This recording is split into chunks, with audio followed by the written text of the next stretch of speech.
Throughout the ceremony, you will be given cues to rise and be seated at the appropriate times. As a reminder, during the national anthem, military members should stand at attention and civilians should place their right hand over their hearts.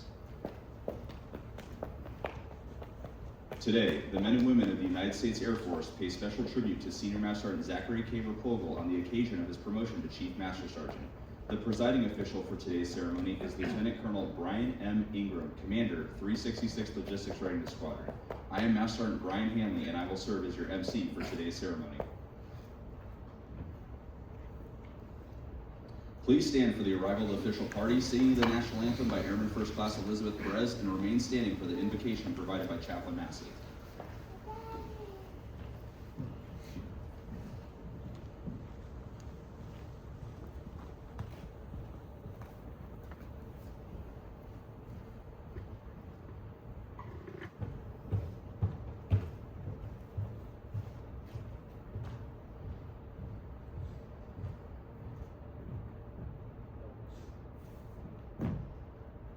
Present colors.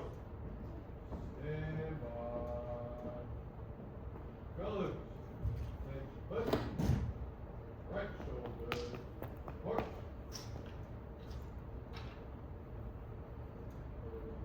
Foot. Step.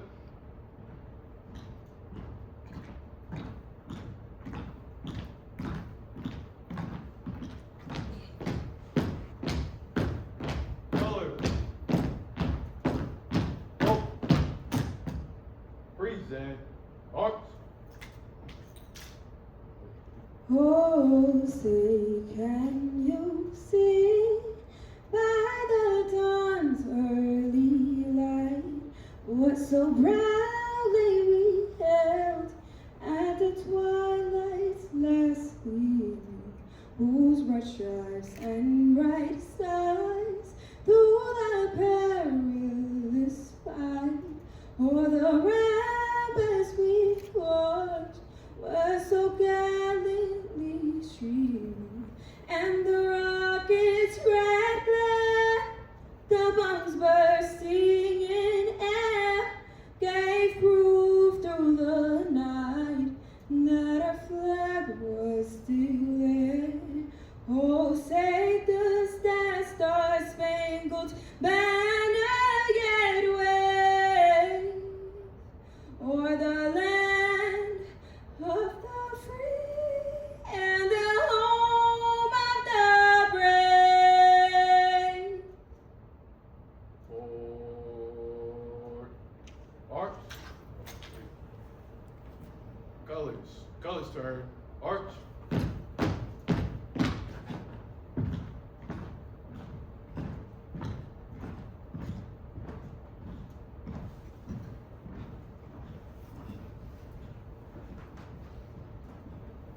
If it's your preference to pray, I invite you to join me. Almighty God, we are filled with gratitude today. We thank you as we share in the promotion of Zachary Replogle to the esteemed rank of Chief Master Sergeant. Lord, few rise to this level and position of leadership, and none have done so without diligence, sacrifice, and skill. Thank you, Lord, for the support of his wife, Rebecca, and their daughter, Ruth. Their sacrifice and willingness to share him with us helps Chief Replogle lead with excellence. God, we acknowledge that we are partial benefactors of his success. Therefore, we ask you to continue blessing him with greater ability, with further success, and with quality character as he enters new responsibilities and influence. We ask your hand to be with him, O Lord, and to be with us all. In your name we pray. Amen. Amen.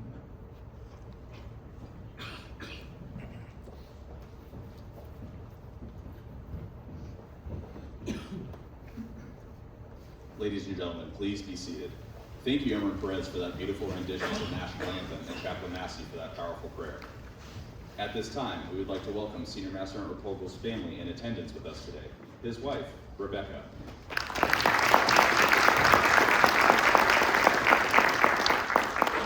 His youngest daughter, Ruth. We would also like to extend a heartfelt thank you to the family members who could not attend but have continued to provide unwavering support throughout his career.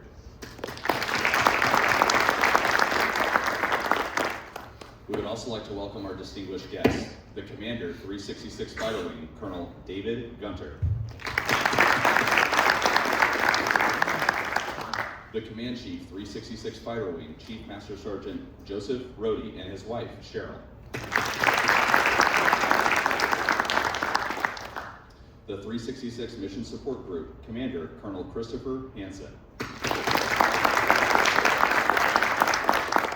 The 366 Mission Support Group Deputy Commander, Lieutenant Colonel Tommy Rutherford. The 366 Mission Support Group Senior Enlisted Leader, Chief Master Sergeant Lauren Berger.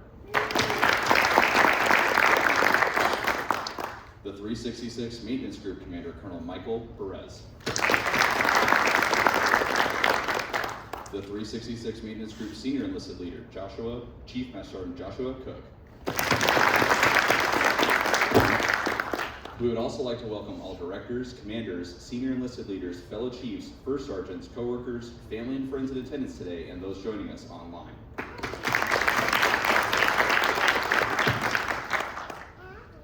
It is important we go back in time to understand the significance of today. For those of us who have given ourselves to the profession of arms and to be a part of the proud enlisted corps, every promotion is a milestone. However, the promotion to the top 1% of enlisted airmen falls into a category by itself. The rank of Chief Master Sergeant was not a part of the Air Force's enlisted structure when the service was formed in 1947. In fact, it took 11 years until the rank even existed. The need to create the Chief Master Sergeant was forged from the technology that World War II produced. With the growth of aviation during war, it wasn't until the Korean War that Air Force officials realized that the enlisted corps suffered stagnation in rank. Master Sergeant was the highest enlisted rank a person could achieve at the time. It was then that Congress enacted the Career Compensation Act of 1958. From there, the Air Force promoted 625 airmen to the rank of Chief Master Sergeant on 1 December 1959. The rank has flourished since 1959, earning the respect from all services. These airmen were leaders who possessed unique talents and displayed the personal characteristics required to lead and manage Air Force people and programs. Today, we will add Senior Master Sergeant Zachary Replogle to that 1%. He has shown the potential for increased responsibility and that he possesses the attributes needed to be a Chief Master Sergeant. After today, he will forever be known as Chief.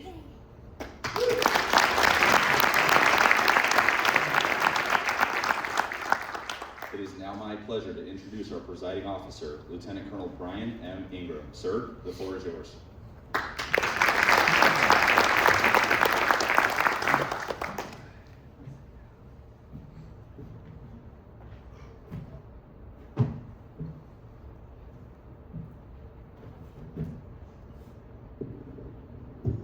I'm a little too tall for that, so I gotta pull it out. Okay, so I was gonna speak off the cuff, like I do sometimes during commander's call and stuff like that, but he insisted that he read my speech before I read it, so this has been thoroughly vetted. Okay, distinguished guests, wing, group, squadron leaders, men and women of the 366 Logistics Readiness Squadron, like and ready, family, friends, teammates, mentors, fellow airmen, and chiefs. Thank you for being here today as we celebrate one of the most significant milestones in an enlisted airman's career, the promotion of Chief Master Sergeant. Today we're honoring an individual who has dedicated himself to our mission, to our team, and to the values that make our Air Force what it is. Today we honor Senior Master Sergeant Zach Replogle as he finally promotes to Chief. Been a long year waiting, but today's the day. First, I'd like to recognize Senior Master Sergeant Rep's family members that are here, and those who are going to be watching this recording on YouTube. Hi, Mom. As with every leader who reaches this rank, Zach didn't get here alone. His wife, Rebecca, and his kids have been his constant support through every deployment, long shift, schedule change, and that I'll be home soon text that may have been a bit optimistic. Rebecca, thank you so much for your strength, your patience, your humor, and your unwavering belief in your husband. Even though apparently he's never seen a Harry Potter movie. We had a conversation about a mandrake the other day, and he had no idea what I was talking about. Got some work to do there. But everything else is going pretty well for him. All right. Do you have your minion? Yeah? Got your minion over there, good. Okay, your support for him is woven into every stripe he wears and the one he's going to put on today. We also recognize family who shaped Zach and stood beside him along the way. His father, Tracy, and his father and mother-in-law, John and Shauna. Your influence, on the screen there, Guidance, encouragement, and steady support helped build a foundation of resilience and character that defines Zach's leadership. Whether it was Tracy instilling discipline and integrity early in life, or John and Shauna supporting Zach and Rebecca through the beautiful chaos in military life, you all have played an enormous role in helping Zach reach this moment. Your love and belief in him have been a quiet but powerful force behind his success. Thank you. Next, I'd like to take a moment to thank those who made this outstanding event possible. Chaplain Massey, your words continue to inspire us all. Master Sergeant Sabanya, Senior Master Sergeant Brown, Master Sergeant Whiten, Master Sergeant Hanley, Aaron Frediani, Aaron Reeve, Aaron Perez. Let's give a hand for Aaron Perez who did that awesome national anthem. Outstanding job. And everyone else that helped behind the scenes, thank you. Now we turn our attention to the man of the hour here. His journey to this moment was defined by shortcuts or luck. It was built on consistency, character, and a commitment to excellence that never wavered. Whether the task was glamorous or thankless, whether the spotlight was bright or the room was empty. Let's be clear, Zach worked extremely hard to get here, with top marks throughout his career to be the strongest senior master sergeant I know. Morally, ethically, biblically, and of course, physically. You know as well as I do, this dude's a monster. He can literally lift people up, multiple people at the same time. He's always stood out, not because he chased attention or promotion, but because he's a beast. And because he chased improvement, of himself, of his airmen, in every organization he touched. And all that while living the proud and sometimes chaotic life of a 2S supply professional. Soup. Yeah. Master of warehouses, guardian of accountability, and occasional miracle worker who could find apart 3 systems insisted never existed. Yeah? So insisted that they never existed. 3 systems, but you still find them on the shelf. Who knew? If you want to understand endurance, talk to someone in supply who spent days hunting down a missing part, only to discover it, sorry sir, misplaced in the corner of a maintenance back shop. We often talk about the difference between being in charge and being a leader. Zach has never confused the two. Being in charge is a position. Leadership, true leadership, is a responsibility. It requires presence, patience, and empathy. It means showing up with NC hard, communicating honestly, and setting the standards others want to follow. I was looking through his records, as good commanders do before these things, for those things that made Zach stand out as a leader across his career. There were way too many to go through today. And after talking to him about how long this speech should be, I cut 90% of it. But here's what he's truly proud of. He's deployed 6 times, including Afghanistan and Iraq, earned 2 C devices, which means he excelled in combat situations, recognized as Air Advisor of the Year during his Air Advisor and Convoy Commander roles, doing 64 outside-the-wire Guardian Angel missions facing hostile fire from rockets, insider threats, mortars, and IEDs. And then he went overseas and fought the 12-day war. Yeah, hell of a career. He absolutely crushed his time as military training leader, recognized as MTL of the Year twice, MTL of the Quarter 5 times, and Training Detachment of the Year. He headed the reverse dignified transfer team at Dover Air Force Base, providing military honors for our fallen heroes returning to his loved ones. Then he went one step farther, and on our exercise we were at the CLOR ACC exercise, he chose to take his own personal time to display his unparalleled professionalism and teach us how to do that in an exercise setting. Absolutely a humbling experience that I'm proud to have witnessed. Across your records, decorations, and annual quarterly awards, stratifications, your trophies far too numerous for me to detail them all. But I would guess that those aren't the things that are important to you anyway. Zach has a reputation for investing deeply in his airmen. He doesn't just mentor, he listens. He doesn't just correct, he teaches. He doesn't just demand excellence, he builds it with his people. His records are overflowing with his willingness to mentor our next generation of airmen. From his motivational Mondays, where he established professional development opportunities for airmen, to countless other mentions of his developing those around him on every single report in his record. The airmen that he has influenced by his mentorship now carry his leadership into every new position and every new stripe they wear. That is the true legacy of a chief. As we celebrate Zach's promotion today, we also look forward. Becoming a Chief Master Sergeant is not simply the next step. It is a commitment to being the voice of the enlisted force, the advisors to commanders, right? Help me not get fired. And the example others look to. It means every decision carries weight. Every conversation has impact, and every moment is an opportunity to strengthen the Air Force. Zach is ready. You are ready. He's accomplished things that most chiefs never do, including filling my 04 Director of Operations billet, the Fighter Wings XAB SEL and ABS SEL roles, on top of his normal day-to-day job. He's proven his dedication to every challenge, every mission, and every airman that he has developed. A lot of you are sitting here today. And with Rebecca, his kids, his father, and his in-laws standing proudly behind him, there's no doubt he will rise to every challenge ahead. Zach, today you join the top 1%, right? Top 1% of the enlisted force. You join a proud lineage of chiefs who shaped the Air Force we serve in today, and you'll help to continue shaping the Air Force that we make for tomorrow. Congratulations.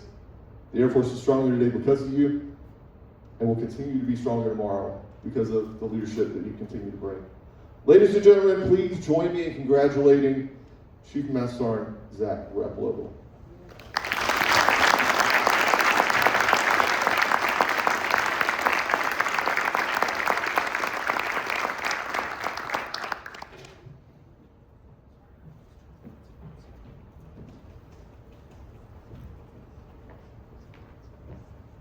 Thank you, Lieutenant Colonel Ingram. Ladies and gentlemen, please stand for the reading of the promotion order. Publish order.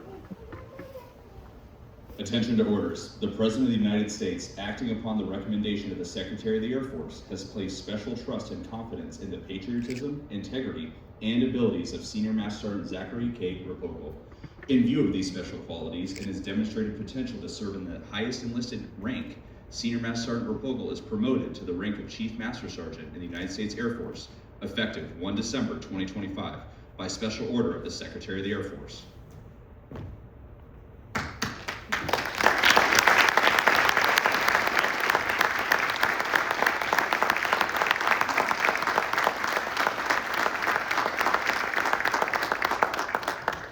Thank you, Lieutenant Colonel Ingram, for those ever-inspiring words. Ladies and gentlemen, please be seated. Tacking on the stripes is a tradition which highlights the significance of the first time a higher rank is placed on the uniform.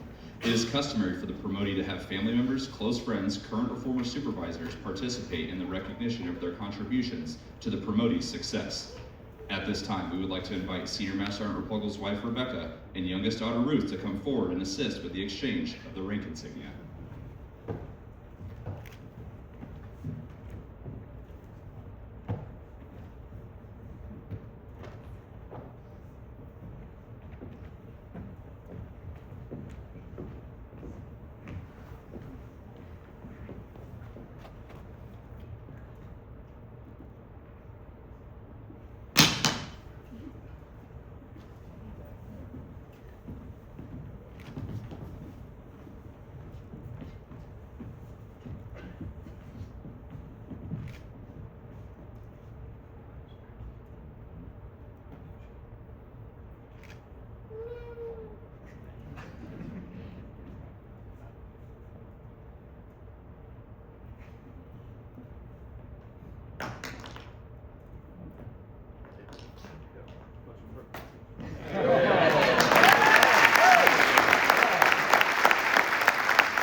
Thank you, Rebecca and Ruth. To commemorate this special occasion, we would now like to invite Chief Master Sergeant William Stapp to come forward and recite the Chief's Creed. Will all past and present chiefs please stand?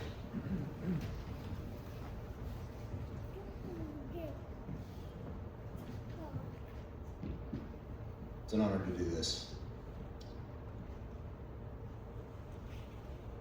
Promotion to Chief Master Sergeant carries a significant obligation and duty. Now more than ever, airmen are in search of chiefs, not E-lines. Chief Master Sergeants are to individually be regarded as people who cannot be bought, whose word is their bond, who puts character above wealth, who possesses opinions and strong will, who are larger than their vocations, who will not lose their identity in a crowd, who do not hesitate to take chances, who will be as honest in small things as in great ones, who will make no compromise with wrong, whose ambitions are not confined to their own selfish desires and interests, who will not say they do it because everybody else does it, who are true to their friends through good rapport and evil rapport, in adversity as well as prosperity, who do not believe that shrewdness, cunning, and hard-headedness are the best qualities for winning success, who are not ashamed or afraid to stand for the truth when it is unpopular, who can say no with emphasis, although the word is saying yes. Chief Replogle, never forget these words as they represent the ultimate creed of the enlisted force, the Chief Master Sergeant's Creed. That's it. All right.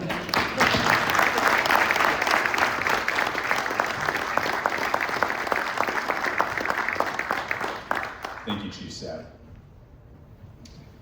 Ladies and gentlemen, I am honored and proud to introduce for the very first time Chief Master Sergeant Zachary Replogle. Chief, the floor is yours.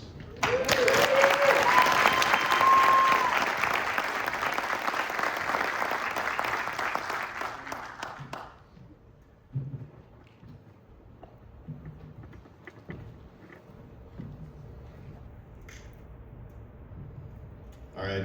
Good morning, everyone, and thank you all for being here. Thank you, Colonel Gunter, Chief Brody, Cheryl, Colonel Hanson, Chief Berger, Colonel Rutherford, Colonel Perez, Chief Cook, Chief Marquez. Thank you all so much for being here and taking this time out of your day. Thank you, commanders, chiefs, first sergeants, leaders at all levels, supervisors, co-workers, airmen of all ranks, civilians, friends, and family. Thank you to everyone who had a hand in putting this together. I truly appreciate your efforts. I stand before you today humbled, full of gratitude, and extremely proud to be a Chief Master Sergeant in today's Air Force. But it's not just me standing up here. Instead, it's all of us. All the people, some of which are in this very room, that supported me or made sacrifices that impacted me in some way, shape, or form. After all, there is no way I would be here today without those who got me here, supported me along the way, pushed me to be better, continue to support me now, and have positively impacted my life and career. I've had about a year to think about what I wanted to say, and I used that entire time to try and figure out a way to make this ceremony as little about me as possible. I'm trying not to look at you. She's crying, so stop it. So now I'm gonna do my best to recognize everyone that got me here. First, and most importantly, I want to thank God for blessing me with this day among many, providing me with a strong sense of faith and guiding me on the path that He has laid out. Mark 10:45 says, "For even the Son of Man came not to be served, but to serve, and to give His life as a ransom for many." This verse explains how Jesus was a servant and gave His life for us. The example He set shows us how we should live a life of humble service to others. The Air Force has been the perfect opportunity to accomplish just that. From a very young age, I had good role models, mentors, and teachers to put me on the right path. My stubbornness often got in the way, but I made sure to pay enough attention to those who were really trying to teach me something.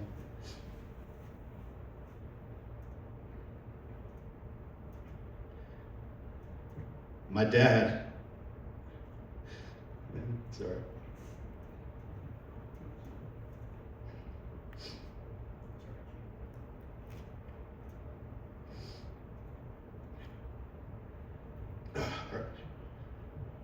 So my dad, he may have been a high school dropout,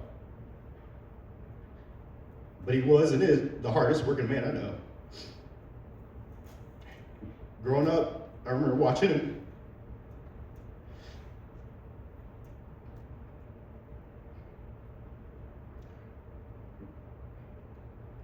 I remember watching him all day, work all day, and then come home and work outside until the sun went down. If he got sick or was ever injured, he would still go to work and make them send him home. I can honestly say that I never saw him take a day off work. He is still the same way today. As you can imagine, he couldn't be here today because he didn't want to miss work. That's supposed to be a joke. He was a man of few words, but he didn't have to say much because he showed me what true work ethic was. Taught me how to shoot a gun, hunt, fish, skin a deer, work with my hands, work on cars, fix things around the house, protect those we love and care about, and showed me how a real man should act. Thank you, Dad. I love you. My grandfathers on both sides of the family had a big impact on me as well. Grandpa Replogle on my dad's side was a cowboy, a farmer, an oil field worker, and a father of 11. Yes, I said 11. He took me to church on Sundays, and I was his shadow until the day he went to heaven. He was a family man and showed me how important family and people are. He showed me the importance of faith and how to live a life as a godly man. He was tough as nails as well. I remember one time he got bit on his forehead by a horse named Jet Bar while he was bending down to feed him. And he picked up a 2x4 that was laying there and smacked the horse upside the head. The horse, it almost knocked him out, but it didn't. My grandpa was a hard worker, and life on the farm taught me again about work ethic and being good with my hands. Grandpa Wilhite on my mom's side was a tough, no-nonsense type of guy. He served in the Army National Guard, lived in Alaska for a long period of time, working in the fishing industry. Came back to the States and opened up his own hunting preserve business, which was ahead of its time. He used to whip my butt with a switch, which he would make me pick off a tree first. After a while, I started picking the switches that were higher up, and he would laugh, but I still got the punishment I deserved. He was firm but fair and taught me more about what hard work was.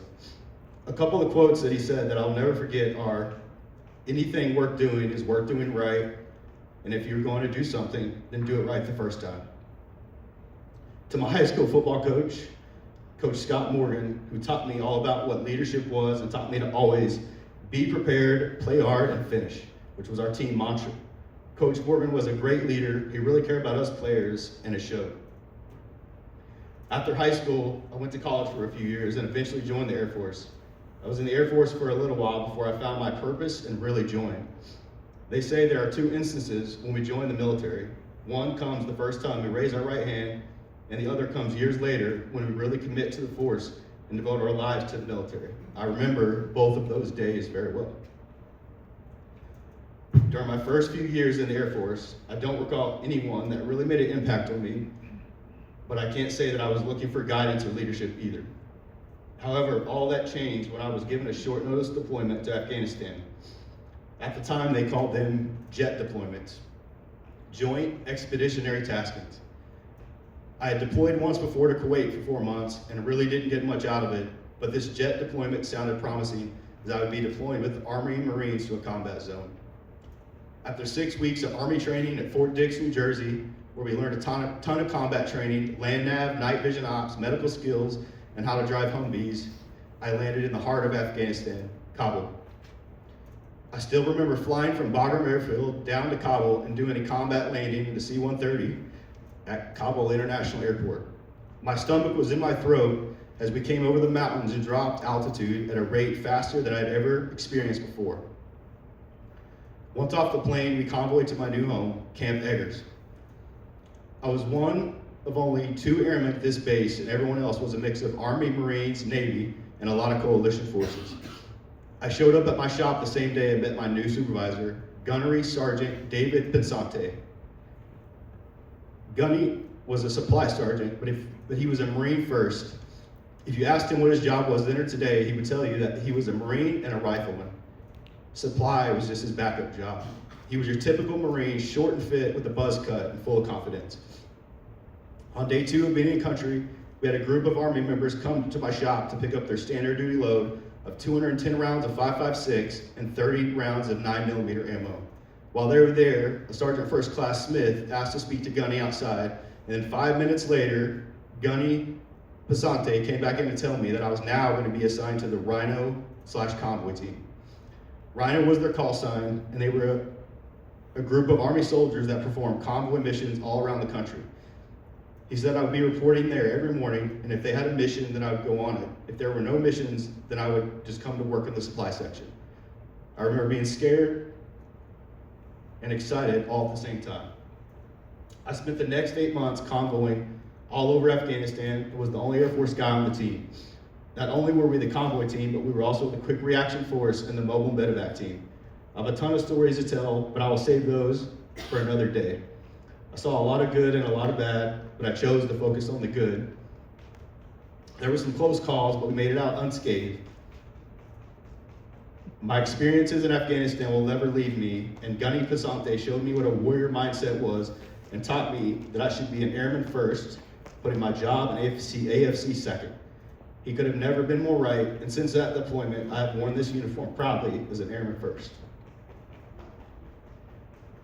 In addition to Gunny teaching me a lot about life and how to serve, the Army taught me a few things as well. The two biggest things that the Army taught me were, number one, the 6 Ps. Prior planning prevents piss-poor performance. The second thing they taught me was the saying, too easy. I remember seeing an Army Master Sergeant or Sergeant Major tell some private or specialist what to do, and they would say, too easy. It seemed to be very common among Army soldiers, and I soon understood what it meant and adopted it for my own. Another inspirational leader that I had the pleasure of serving with in Afghanistan was Major General Richard P. Formica. At the time, General Formica was the commanding general of the Combined Security Transition Command in Afghanistan. I still remember being mesmerized by his speeches. At every public event, he would start out by saying, I want to personally thank every soldier, sailor, airman, and Marine for what you do. He would say, I want to look everyone in the eye and say thank you. And as he was doing this, he would be looking around at all of us, making us feel as if he was talking directly to us. His speeches were personal and heartfelt and made me feel even more proud to wear the uniform and serve. While deployed, I got an assignment to Little Rock Air Force Base, and upon turning to the States, I packed up my things and headed to Arkansas. I made staff sergeant at my new base, and off to ALS I went. Week 1 of ALS, I remember they instructed us to pick our favorite quote about leadership. I chose a quote by the 6th President of the United States, John Quincy Adams, that said, if your actions inspire others to dream more, learn more, do more, and become more, you are a leader. This quote reminded me of my dad, because he wasn't much of a talker. He was a doer. And from a young age, I can remember watching all the things he would do and all the things he would accomplish. He would rarely complain and act as if no job was too big or small. If a problem would arise, he would always find a solution. In ALS, I remember meeting a lot of good people, having some awesome instructors, and most importantly, being inspired. I walked away from ALS with a greater sense of purpose and confidence that I now have the ability to lead others. A few years after being at Little Rock, we had a new Master Sergeant that came in to take over my section I was in. I will never forget him. His name was Master Sergeant Derek Williams. Now he is Chief Williams, retired. Up until this point in my career, I had never seen a more positive, soft-spoken, intelligent leader in my career field. He was the leader that we needed and the person that came in and completely made a difference. At that time, we were having some issues with team dynamics and what we like to call shift wars. We were blaming others for mistakes, purposefully not doing work so the next shift would have to do it, and many other petty things. Master Sergeant Williams saw the problem and proceeded to amaze me. He brought us all in on a Saturday morning in uniform and started us off watching a clip of the first Avengers movie. It was a scene in the movie towards the end when the Avengers come together and start acting like a functioning team. It's a huge turning point in the movie and leads to them defeating Loki and his army. After the movie clip, he brought out several small candles and proceeded to light one. He gave us all our own candle and used the first candle to light the next, and so forth. With our candles all lit, he said something that I never forgot. A candle loses nothing by lighting another candle. The quote was by James Keller, but every time I think about it, I think about Master Sergeant Williams. Our problems and team dynamics were fixed and were never an issue again. Derek has been one of my mentors over the years, but I don't think he will ever know the impact that he made on me. I recently called Derek and asked him to share one piece of advice that he thought was key. He said, as leaders, we have a lot of pull. Make sure to use your position to communicate the best, serve your airmen. Be the voice and advocate that they need. Thank you, Derek, for being an outstanding leader and mentor that you are. While at Little Rock, I also made a couple friends outside the military that I must mention and still friends with today. The first is Coach Roy Brown, or just Roy as I call him. He came up to me in the gym one day and asked if I'd ever done powerlifting before. I had not, but I was a bodybuilder at the time, and I was always willing for a challenge. So I gave it a try, and Roy lit my obsession with the sport. Roy is a high school football coach who is originally from Texas. Just to paint you a picture, he's in his 50s now, stands 6 feet tall, 2 inches, and weighs 240 pounds. He deadlifts over 600 pounds and bench presses 400. These were his numbers in 2011, and he can still do them today. Roy was more of a friend and a mentor than anything, but we have lifted weights together, competed together, cried together, laughed together, and he was a groomsman at my wedding. Love you, brother. The next life friend I made at Little Rock was John Taylor. John was another gym friend that was just a great guy. He is a commercial airplane pilot and had a love for lifting weights. He got into powerlifting around the same time as I did, and me and John were like brothers. We worked out together, hung out on the weekends, and more importantly, went to church together. John's faith in God was deep. Every Sunday, he and his wife would volunteer at the local church for almost the whole day. Anytime I was going through something or dealing with stress, he would tell me to give it to God. He brought me closer to God than I had been in a long time. John is a guy similar to Roy. He's older and wiser than me, and he's a guy that you can call and he will answer. Both John and Roy were there for me in the good and the bad, and is another brother that I love dearly. While at Little Rock, I got picked up to be a military training leader. After MTL school, I was headed to Dover Air Force Base. I didn't know it at the time, but that 4 years of being in MTL would change my life for the better and grow me as a leader more than anything I had ever experienced. I have a lot of people to mention in this 4-year period, so I'll try to be brief. The first is my fellow coworker and MTL Tech Sergeant Zena Dromoff. Now, Senior Master Sergeant Dromoff retired. I worked with Zena for over 3 years, and we both grew tremendously in that period. There's too much to list, but Zena was there for me as a young staff sergeant to make sure I made the right and best decision and had my back. She was smart and always had a voice of reason. She was there for me like a lot of others in the good and the bad. Thank you, Zena. Your friendship and your always positive attitude. The second person was Chief Master Sergeant Lamont, who was the MTL crew field manager at the time. He came to Dover to visit once and was one of the best communicators I knew. He had a way of saying things that really left an impression on people. He would always preach that what you allow in your presence is your standard. As an MTL, that really stuck with me, and I took it to heart, and it's something I've carried with me over the years. Next was Master Sergeant Harold Davis, which is Chief Davis now. Master Sergeant Davis took over the training detachment that I was at the last year I was there. He was a Master Sergeant leading his peers, and he was put in charge of 4 other Master Sergeants, and was expected to now run an entire training detachment. That may not sound like a tall order, but we normally had a captain on G-Series orders and a deck chief billet, which was slotted for a senior Master Sergeant. But Harold was filling it. Harold crushed it, and I took notes mentally as I watched him lead with his heart. Like many others, he was there for me and pushed me to be better as my time came to an end at the deck.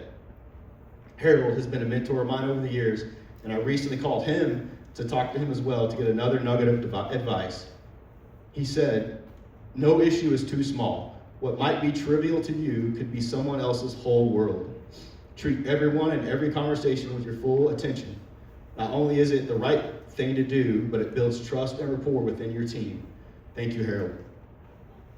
Moving on to Captain Samuel Clark, who is now a major in the Guard. Captain Clark was another guy I met in the gym. He was a civil engineering officer, and like me, he was a fellow powerlifter and a strong one at that. Outside the gym, we had the honor and privilege of being in charge of the reverse dignified transfer team under Dover's Air Force Mortuary Affairs Office. I can't count how many times we met up at 04 in the morning to carry a casket to a small plane that was taking a man or woman home to their final resting place. When Mayo called and reached out to us to see if we could be there, the answer was always yes. It didn't matter the time or the temperature, our team was ready and always looked sharp.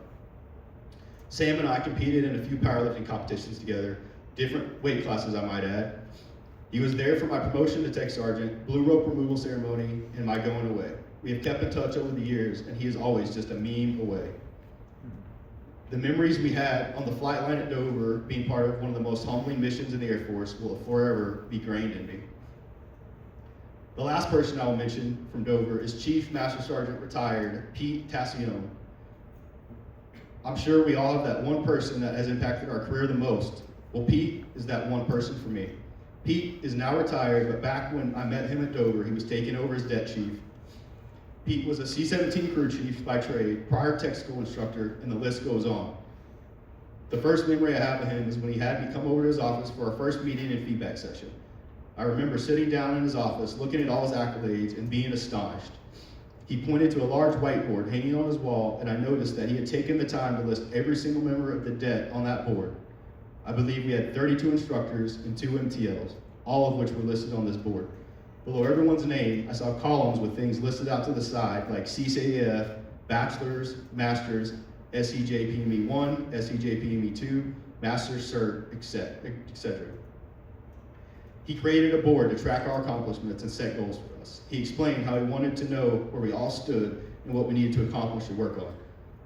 He told me at the end of my 4 years at the special duty, he expected me to leave the det with another stripe and my bachelor's degree, which I did not have at the time. I had just gotten my CCAF, and school was the last thing on my mind, but his words motivated me. Not long after the meeting, I recall another time when Pete stunned and left an everlasting impression on me. I was the only MTL working that week, and I had an important decision to make. About what, I do not recall. But as a young staff sergeant, I wasn't used to making big decisions without the approval or guidance from someone with more rank than me. I went to Pete and asked him for his thoughts and approval. What he said next was something that I still use to this day to tell my junior NCOs. He said, make an NCO call. He proceeded to tell me that as a non-commissioned officer, I have the authority to make decisions, and sometimes you just have to make the call. He said, you won't always get it right, but you do your best and learn along the way. After that, I was ready to run through a brick wall. Over the years that me and Pete worked together, he pushed me harder than anyone has ever done in my military career. He taught me to be more confident in myself and my ability as a leader. He taught me that it's okay to make mistakes. He taught me to get outside my comfort zone and always seize opportunities. He always said that I didn't work for him, but instead he worked for me. This is something that he would repeat all the time at all calls to everyone at the det. If he ever heard you tell someone that you worked for him, he would correct you and say, no, you don't work for me, I work for you. He was big on taking care of his people and making his stripes work for you, and he did it with excellence. If you have ever heard the acronym RHIP, most people think it means rank has its privileges. Not to Pete. RHIP to Pete meant rank helps its people, and he did just that. There are many lessons I learned from Pete about life and the military. He was wise and smart, and one of the biggest reasons I finished my master's degree and have had the success that I've had. You will notice a trend, but Pete was there for me in the dark times and in the light. He was and still is a mentor of mine. He is a good friend and another person you can call anytime, and he will answer to let you vent, give you sound advice, and reassure you that you can and will make it through whatever it is. When I called Pete to ask him for one piece of advice that he would offer me now, he said, empower your people. It's easy to tell them what to do and how to do it, but let your people run with it and figure things out on their own. Sometimes you must say go do, but when you don't have to, then let them operate. He also said, always have your team's back. Win or lose, you have their back, and win or lose as a team. Thank you, Pete. After Dover and military and MTL life, I was headed to Tinker. A few months after arriving at Tinker, I volunteered to deploy to Iraq. It had been a while since I last deployed due to the special duty, and call me crazy, but I'd always wanted to deploy to Iraq and check it off the bucket list. After some cool combat training, Air Advisor School, and ECAC, where they slap you around and kidnap you, all while making you listen to some horrible music, I was ready to go to Iraq. While deployed, I met some more key individuals that had a big impact on my career. The first was my roommate, coworker, and prior MTL, Technical Sergeant Giovanni Owens. We were roommates the whole time in Iraq and became best friends as well. Owens was a solid dude for many reasons. He put God first, he was a family man, and was career driven. Not only that, but he was a prior defender, so he knew some cool stuff to keep us safe when we went outside the wire. We were both taking college classes, studying for Master Sergeant, and hitting the gym 6 days a week. We fed off each other and left that deployment with some great memories, in better physical condition, and a few months after the deployment, we both found out that we had made Master Sergeant in the out-of-cycle promotion release. Owens and I are still friends and talk from time to time, and being his roommate for 6 months reassured me of something that I had always heard. Who we surround ourselves with matters. Our circle matters. Jim Rohn said, "You are the average of the 5 people that you spend the most time with." Spending time with Owens improved my performance for sure, and we pushed each other to better in all aspects, and it made a huge impact. My group chief on this deployment was also a difference maker, Chief Joseph Arce, call sign RC Cola. You might recognize the name if you are a chief, because Chief Arce was the command chief for the Chiefs group and made a lot of positive changes regarding chief assignments. Chief Arce was an air traffic controller by trade, or as he liked to say, air traffic control Bubba. He had more sayings than anyone I had ever met and was the most calm, cool, and collect chief I'd ever seen in action. He treated all of us at the group like adults and made coming into work a real pleasure. He took the time to get to know me and reinforced how important getting to know and taking care of your people was. I had never worked at the group level before, but RC made it a memorable experience. He would get these good idea fairies all the time and then come to me and Owen so we could carry out his good ideas.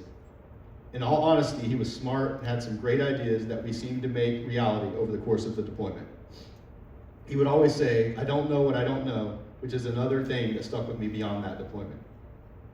The final person I will mention on this deployment is Colonel A.J. Griffin.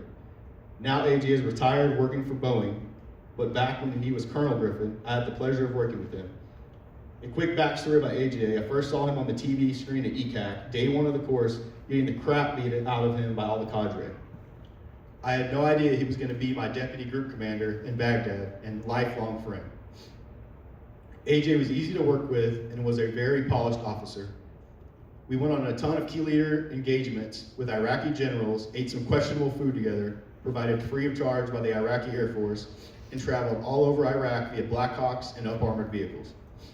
My favorite memory and picture of me and AJ is one of us standing on top of the building where they had the Saddam trials and execution in downtown Baghdad.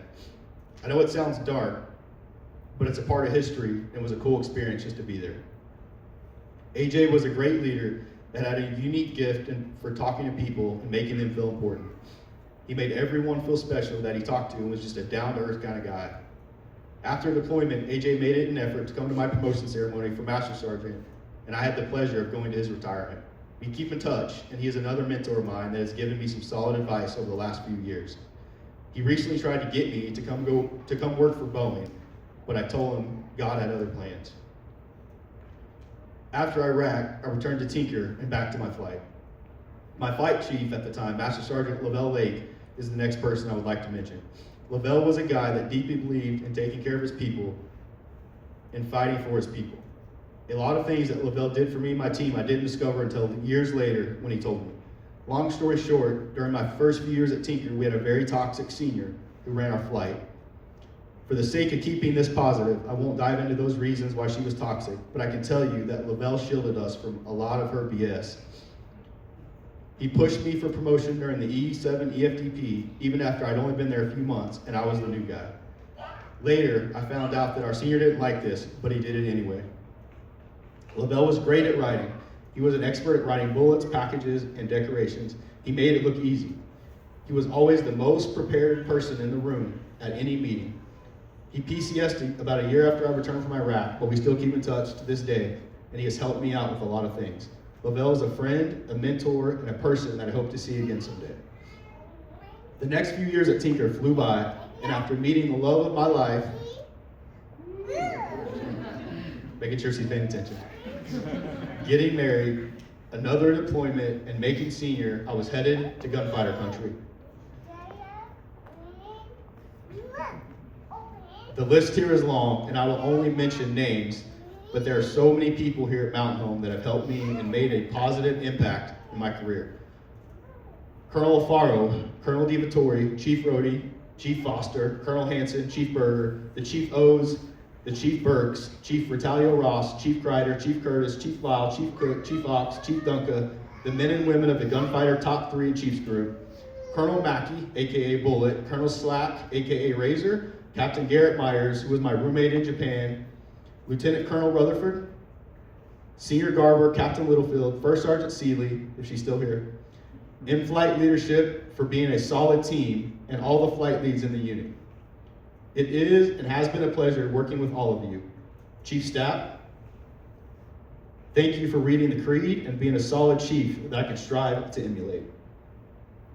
Colonel Inger, special shout out to you. Thank you for giving me the opportunity to mold and mentor our force here and while deployed. And thank you for officiating today's ceremony. I really appreciate the kind words. Additionally, I want to thank all the members of M-Flight and the 366 LRS for busting your butts day in and out. Please remember that I work for you. Thank you for everything you do. Thank you to my team in Jordan. You all made my life easy, and we made it through some challenging times, but we are better for it. Thank you to my team at Tinker that made things happen. Galloway, Patterson, Headland, the Fernandezes, and everyone else that supported me. Thank you to my instructors and airmen while I was in MTL. You challenged me and all drove me to be a better leader. Thank you to my family members that have supported me from day one. My brother Brandon, his wife Kaylee. You both were there to help me move from base to base on multiple occasions and visit me as often as you can. To my in-laws, Shauna and John Weatherly, you both have been a huge influence in my life. To my Aunt Kathy and Uncle Richard, who have been positive role models in my life from day one. Thank you to my kids for motivating me to be better and giving me even more reasons to be the father and role model you want and need in your life. All right, this is the tough part.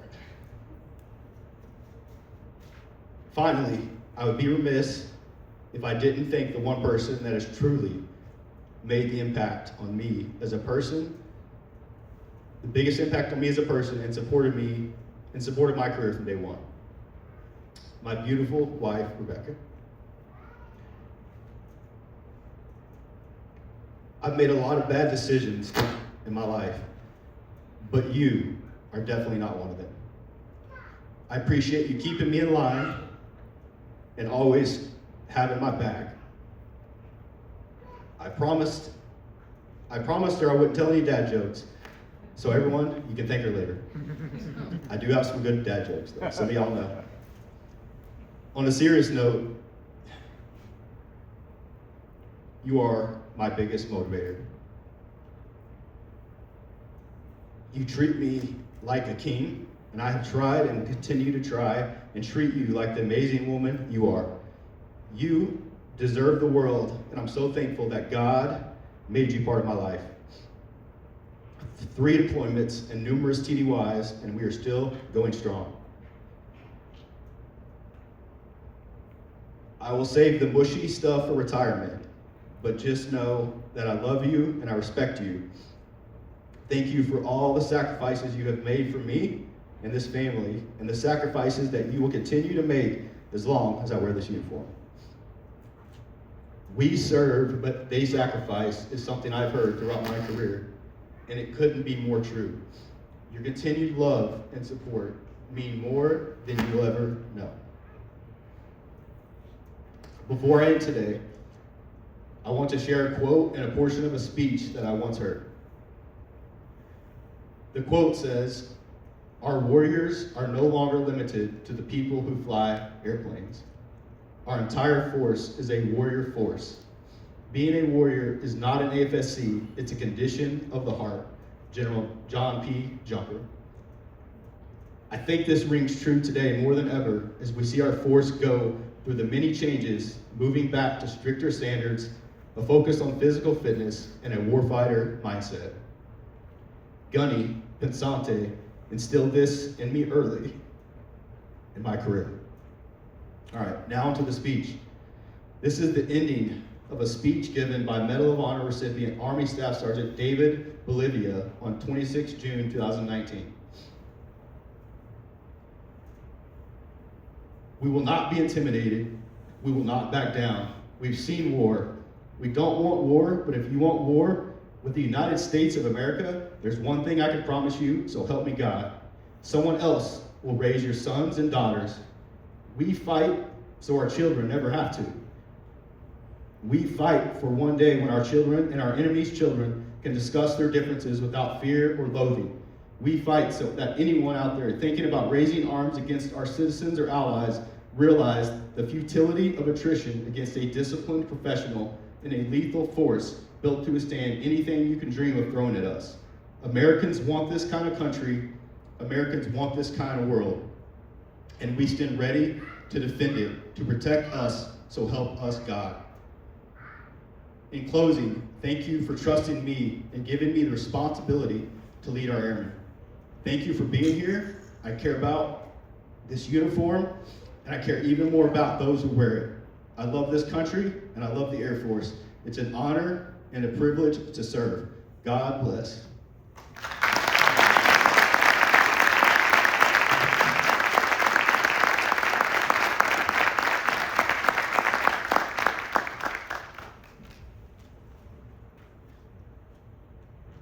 Thank you, Chief, for sharing your story and for leaving us with those ever-inspiring words. Chief Replogle would now like to take a moment to present a token of his appreciation to his wife and daughter for their steadfast love and support.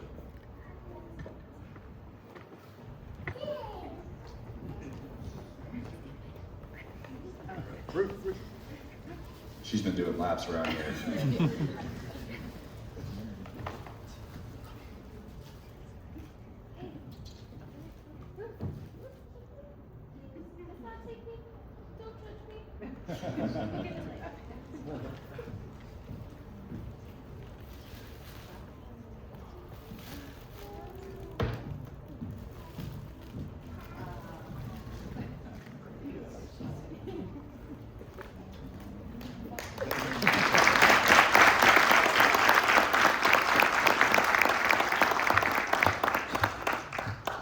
The Material Management Flight would now like to present Chief Replogle a gift of appreciation as a thank you for all your support and dedication to our team.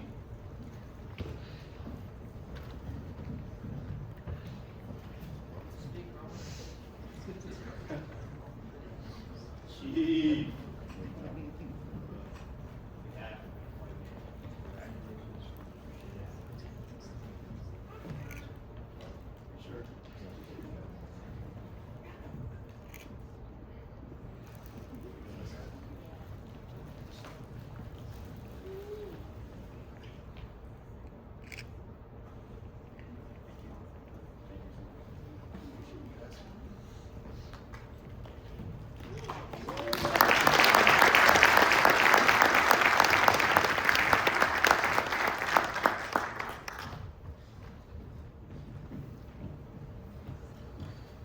Ladies and gentlemen, please stand for the Air Force song and the departure of the official party.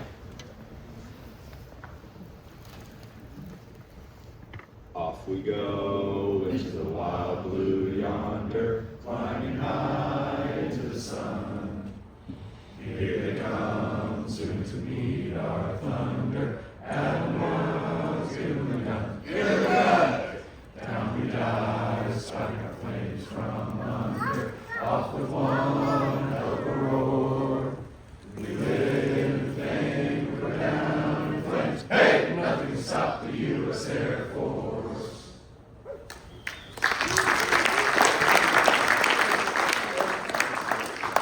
This concludes the formal portion of today's ceremony. As we transition to the reception across the street of the chapel, please join us to congratulate Chief Replogle and his family.